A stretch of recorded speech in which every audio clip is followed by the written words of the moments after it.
Welcome to the Triple Crown Champ, your non-stop shop for wrestling talk.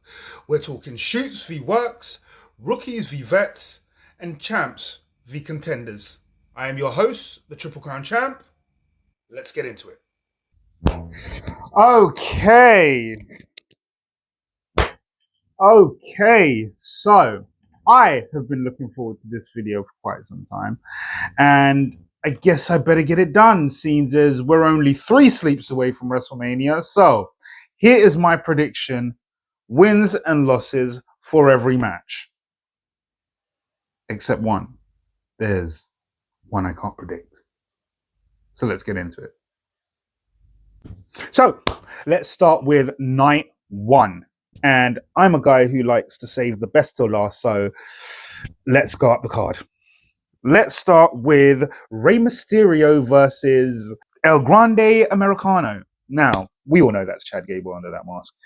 It's very interesting. I'm not quite sure exactly what is being done with El Grande Americano. I don't understand if they're trying to build him for a future or this is a short-term thing.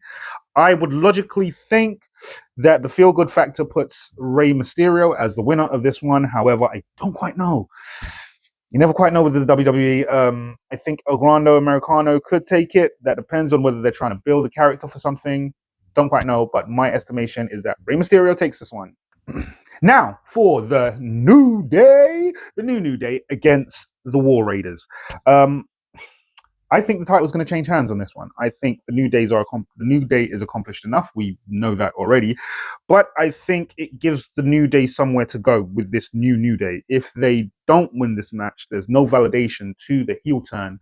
Therefore, they really need to win this match. I don't think the experiment of having the War Raiders as the champs works.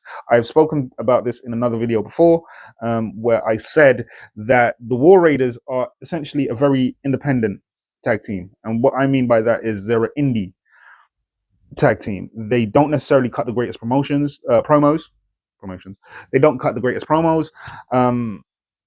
And that's because that's not where their strength lies. That's not a slight on them at all. I believe that they have focused more on wrestling ability and the aesthetic they have, which has carried them a long way. They don't necessarily need to cut promos.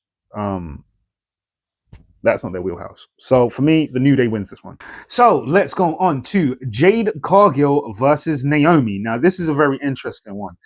I said before about one of the earlier matches that doesn't validate a heel turn if the heel doesn't pick up at least a big victory, win a title, or considerable victory over an opponent.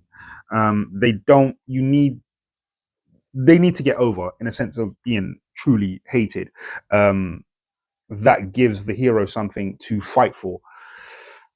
However, and I'm saying that in respects to Naomi's heel turn, however, Jade Cargill is being built in the WWE as something special. At some point, it's going to be her versus Bianca. You know that's going to happen already. It's just a matter of who is the face and who is the heel at that point. It just so happens that Jade is a face and Bianca is a face at the moment, so that match can't really happen. So, as far as building a stock of Jade needs to win this match. That's just the way it is. Jade wins this. Naomi loses. So, let's talk about Tiffany Stratton versus Charlotte Flair. Now, I understand that Charlotte Flair is Charlotte Flair, and Charlotte Flair always seems to win, but I believe it's back to building a star, building the future star, the next generation of the star. It doesn't make sense for Tiffany Stratton to lose the belt at this point. I think the biggest worry is that they have a good match, because at certain times, and this is in the past, Tiffany Stratton's wrestling abilities, I believe, have come into question. They are not necessarily the greatest. However, her aesthetic, her presentation, and her ability to cut promos, despite the split screen promo, she is able to cut great promos when she doesn't have someone who is completely adversary to what is trying to be being done on a whole. The fact of the matter is, Charlotte went into business for herself and has been going into business for herself, which is why Tiffany cut the promo on Charlotte that she did, which is 100% fair. In my book, it's a receipt. 2, Tiffany Stratton consistently gets better, and she gets better very quickly. I look at Tiffany Stratton's wrestling ability during her feud with Nia Jax, and I look at her now, and she has gotten better. And that was her last feud. So she gets better at a very quick rate. I believe they will have a great match. They will have at least they'll have a good match. Charlotte is good at that, but I don't see Charlotte winning the title because you're building the next generation of superstars. And you can just look at Charlotte and tell that she is not that. No matter how much she is Ric Flair's daughter, no matter how much she is 13 or 14 or whatever it is, time champion. No, you're not this generation anymore. It's past you. And I'm not trying to be insulting of her. I'm not trying to say she's old, but there are a lot better performers coming through that don't have to rely on their father's name. Tiffany wins this one for me. So, next match on the WrestleMania card is one I'm actually quite looking forward to, and one I believe is a very easy one to predict. It is Jacob Fatu. Yes, Jacob Fatu versus the megastar L.A. Yeah, that guy. So, yeah, he's going to lose that belt. Yeah, I can't see a world where he doesn't lose that belt.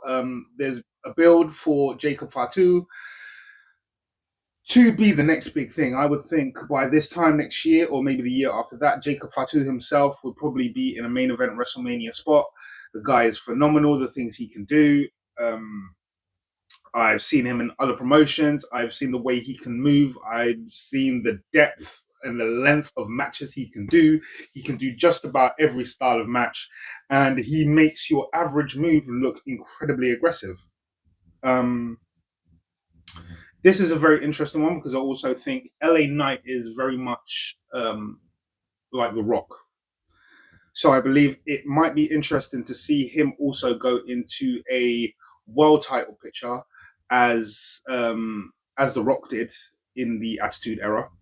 I think LA Knight might be going to the world title picture. I